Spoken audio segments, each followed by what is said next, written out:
Our Minnesota Vikings absolutely took care of business, dominating the Chicago Bears 30-12. It was a fantastic matchup. I said before that they had no chance, no business being in that game, and I wasn't wrong, right? I said the spread is 7 points. Probably take that. I said probably take the over, which if you did, great, but you probably should have took the under. I think it was like 43.5 or something like that, but still a fantastic game from Minnesota. It basically seemed like we controlled that entire game basically the entire time. Like it was just a fantastic outing. Love to see the Winter Warrior jerseys. I thought those were sweet, looked good, but the Bears got to do better than that because the Minnesota Vikings now control their own destiny, which we'll talk about that in just a few hours or so stay tuned for that. But let's talk about that game yesterday. First, shout out to our partners at Green Gridiron. If you want one of these mini helmets, feel free to hit the link that I have pinned in the comment section and use promo code MINSYN at checkout, MINSYN,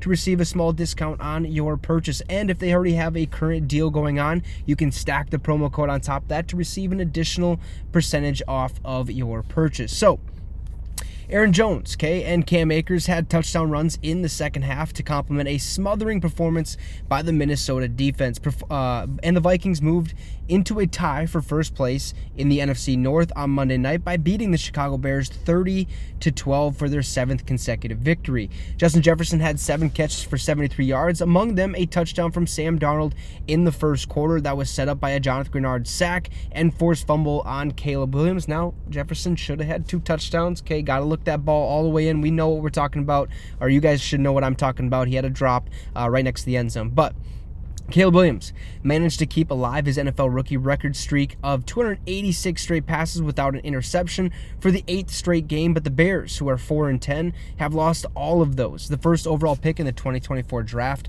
went 18 for 31 for 191 yards and threw a late touchdown pass to Keenan Allen after a block punt gave the Bears the ball at the Minnesota 27. That block punt, it looked like Ryan Wright got absolutely leveled, probably got the wind knocked out of him. I thought it was a lot worse until they showed the slow-mo, and I was like, oh, he just got put on his back, plain and simple. But moving forward, the Bears went 1 for 12 on 3rd down and 1 for 3 on 4th down. They ended up going on 4th down quite a bit. It seemed like, I thought more than 3 times, but they really weren't successful at all.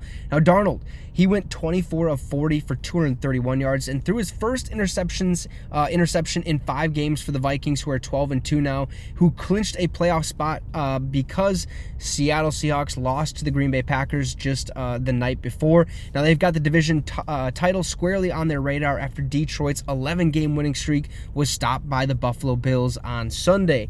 Now, wearing white helmets for the first time in franchise history to top the snow-like jerseys and pants in their now annual winter-themed home game, comfortably staged indoors, the Vikings had an energized crowd behind them after former wide receivers Chris Carter and Jake Reed took a Randy Moss jersey to midfield for the coin flip in honor of their ex-teammate, who, if you don't know, is being treated for cancer. Jefferson shouted after he scored his touchdown, "We love you, Randy," which we all are, here in our thoughts and prayers. Hopefully things get better.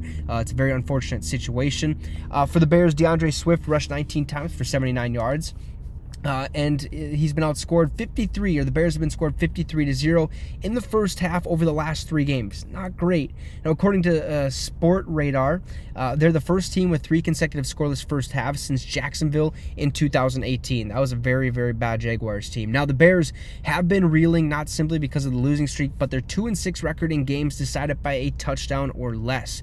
The firings last month of offensive coordinator Shane Waldron and later coach Matt Eberflus prompted a change in play callers on both sides of the ball as well. Once again, the Bears produced a handful of can't-happen plays that ultimately doomed them. DeAndre Swift was stuffed for no gain on a toss sweep on the 4th and 1 from the Chicago 39 on the opening possession, and again on a 4th and 1 run at the Minnesota 29 in the second quarter.